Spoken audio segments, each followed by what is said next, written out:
ग्रंथ रचे अध्यात्म का, जो सद्गुरु पद पाए। देव सदा फल भ्रम में, रचि जग जीवन साए। रचि जग जीवन साए। बोली सदगुरुदेव भगवान की जय। मैं विद्यार्थी आचार्य मयंक शास्त्री। मैं आज स्वरवेद के बारे में कुछ कहना चाहता हूँ। स्वरवेद अध्यात्म पथिकों के लिए एक अपूर्व अमृतमय पथ है। इसकी रचना अनंत कला विभूषित अनंत श्री सद्गुरु महर्षि श्राफल देव महाराज ने उस काल में की, जब मानव समाज पूर्ण दिग्भ्रमित एवं सतपथ विहीन हो रहा था। सतपथ की खोज में मानव समाज तड़प, सिसकन और अशांति के कारण किम कर्तव्य विमूढ़ हो गया था। ठीक उसी समय में स्वामी श्राफल देव जी, जो अध्यात्म के प्रचंड मार्तंड माने जाते हैं, उन्होंने बड़ी ही उदारता और दृढ़ता के साथ 17 वर्षों की घोर तपस्या के फलस्वरूप वरदान के रूप में प्राप्त अपने हृदय की चिंतामणि स्वरवेद नामक ग्रंथ राज को मानव मात्र के लिए बड़े ही सद्भाव और प्रेम से प्रदान किया है। स्वरवेद ग्रंथ अपने आप में अनुपमय और अद्वितीय है। स्वरवेद ग्रंथ रूपी प्रभाकर को पाकर मानव समाज उसकी स्निग्ध किरणों के दिव्यालोक में समार की ओर चल पड़ा है। इस दिव्य दया के लिए संपूर्ण मानव समाज महर्षि एवं सतपथ प्रदर्शक स्वामी श्राफल देव जी सद्गुरु का जन्म जन्मांतर ऋणी एवं आभारी रहेगा। यदि ऐसा कहा जाए कि यह स्वरवेद ग्रंथ अध्यात्म लोक के उताल तरंगों वाले सभी महासागरों से अनंत गुणा बढ़कर अपरिमित और असीमित तथा अतः महासागर है, तो इसमें कोई अतिशयोक्ति नहीं होगी। सद्गुरु ने स्वरवेद में कहा, मैंने उत्तराखंड हिमालय में शून्य शिखर आश्रम पर अपनी कंदरा में स्वरवेद को लिखा है। ऐसे सदग्रंथों में ज्ञान की 4 धाराएं होती है। अजगुरु सुकृत देव का मूल पीछे भेद ज्ञान, 2 चेतन मणियों का संयोगिक ज्ञान तथा विवेक ज्ञान और श्रुत ज्ञान। इन्हीं 4 के अंतर्गत समस्त ज्ञान आ जाते हैं। स्वरवेद सनातन पुराण ब्रह्म विद्या का सदग्रंथ है, किसी आधुनिक संप्रदाय मत का ग्रंथ नहीं है। स्वरवेद का विषय अध्यात्म अर्थात ब्रह्म विद्या है एवं बाह्य तत्व ज्ञान अभ्यांतर भेद साधन दोनों का उपदेश है। इसमें अनुरागी सद्गुण संपन्न जिज्ञासु स्वरवेद के अधिकारी हैं। इसमें विषय के प्रतिपादक भाव संबंध है। ब्रह्म की प्राप्ति, जीवन मुक्ति, परमानंद की उपलब्धि करना इस स्वरवेद का मुख्य प्रयोजन है। इस स्वरवेद के 5 मंडल हैं। एक मंडल में 10-10वां इससे अधिक भी अध्याय है। यह स्वरवेद सरलता के लिए दोहों में लिखा गया है। स्वरवेद के समस्त दोहे 3137 है। स्वरवेद में एक बात यह भी है कि अथर्ववेद के सब प्रश्नों का उत्तर सत्य निर्भ्रांत एवं यथोचित रूप से दिए गए हैं।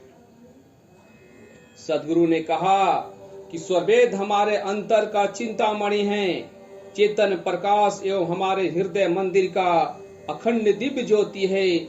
सच्चे अनुरागी के लिए यह अमृत धारा है।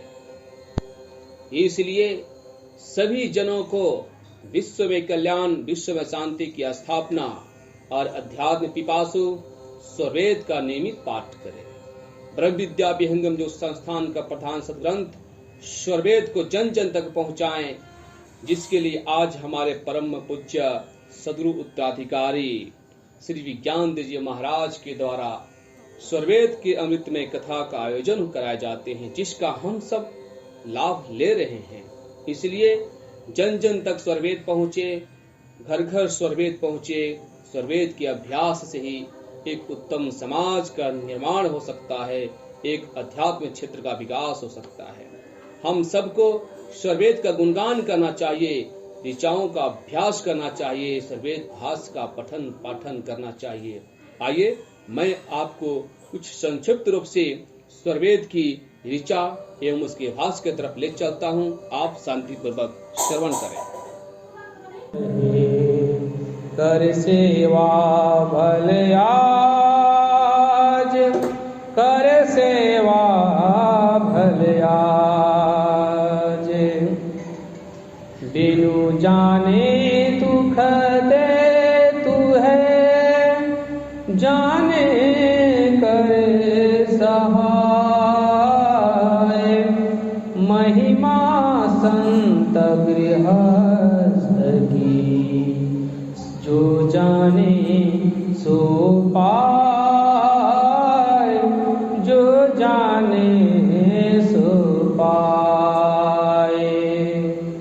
तन माया माया रहे, चेतन चेतन ध्याय, अंतर भेद रहस्य में, अमृत पियत अघाय, अमृत पियत अघाय। मन माया से अलग है, भेदी संत हमार, चेतन उलट विराज में, शब्द अखंड अपार, शब्द अखंड अपार। माया प्रभु की शक्ति है, जन प्रभु का है दास, शक्ति भक्त एक संग रहे, रक्षक हैं प्रभु पास, रक्षक हैं प्रभु पास। माया अपनी चाल से चलती है और भक्त अपनी चाल से चलता है। आगे चलकर माया निर्बल होकर भक्त की दासी बन जाती है। आत्मा की विज्ञान अवस्था में जब वह अपने शुद्ध स्वरूप में आकर प्रकृति के बंधन से मुक्त होकर परमानंद को प्राप्त कर लेता है, तब वह जीवन मुक्त योगी माया को अपने अनुकूल रख उससे जगत का कल्याण करता है और माया उसके वशीभूत होकर कार्य करती है। ब्रह्म विद्या विज्ञान द्वारा जब आत्मा शुद्ध स्वरूप में आ जाती है, तब प्रकृति स्वयं उसके अधीन हो जाती है और वह सारे देह संघात की माया का स्वामी बन जाती है और वह माया उसकी दासी बन जाती है। सदगुरु की यह महान महिमा है, जिसके द्वारा यह दुर्लभ अवस्था प्राप्त होती है। ब्रह्म विद्या का महान महत्व सदगुरु द्वारा प्राप्त होता है। संत माया का संग्रह और त्याग नहीं करते, परंतु माया आती जाती रहती है। संत अपने प्रभु का भजन करते रहते हैं और यह विघ्न न देकर उसकी सहायता करते हैं। माया संत की दासी है, वह हाथ जोड़कर उनके सम्मुख खड़ी रहती है। संसार की फैली हुई माया संत के वश में रहती है। यह महाप्रभु के भजन का प्रभाव ही तो है। माया अज्ञानी जीवों की स्वामिनी हो, सदैव सिर पर ताज बनकर रहती है और अज्ञान होने पर भक्तों के पग तर रहकर उनकी भली प्रकार सदैव सेवा करते रहती है। अज्ञानी जीवों को यह दुख देती है और ज्ञानी संतजनों की सहायता करती है।